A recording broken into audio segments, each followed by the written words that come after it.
Hey guys, welcome to my YouTube channel. So for today's video is itutur ko kayo sa Quirino State University. So, tara! So hey guys, welcome to the Civil Engineering Department. So, kung gusto mong gumawa ng mga infrastructure, dito ka mag-enroll and pupunta tayo sa mga gawa nila. So hey guys, yan yung mga gawa nila. Miniature house. So welcome to the business administration guys. Yan.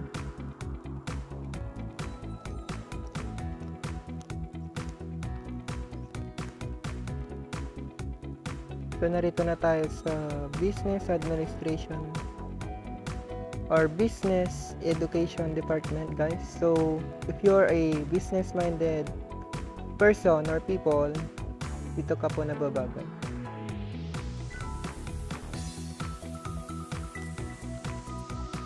So papunta na tayo sa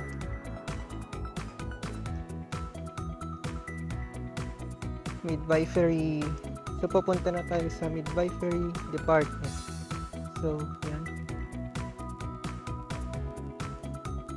If you want to, if gusto mo po magpaanak, dito po kayo nababagay. Guys, papunta na tayo sa computer science department. Yan, as you can see guys, malawak din naman yung department nila. Kaya ng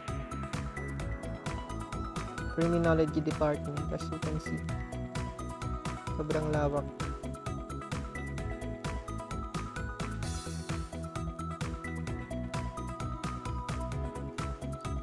And nandito na po tayo sa kanilang tambayan. Yan. So ayan guys, nandito na tayo sa hospitality management. As you can see, malaki din yung pan na yan, department. Dito rin tinuturo on how to manage the on the food and how to deal with people in the restaurants. And lastly guys is the teacher education department, and dyan po ako bibilang. So alam nyo naman na ang teacher department is all mother of all professions, and I'm proudly part of it. So dyan na lang po nagtatapos ang ating vlog, and thank you po sa panonood, and do like, share, and subscribe. Huwag din kalimutang pindutin ang bell para laging updated sa ating video. Maraming salamat po.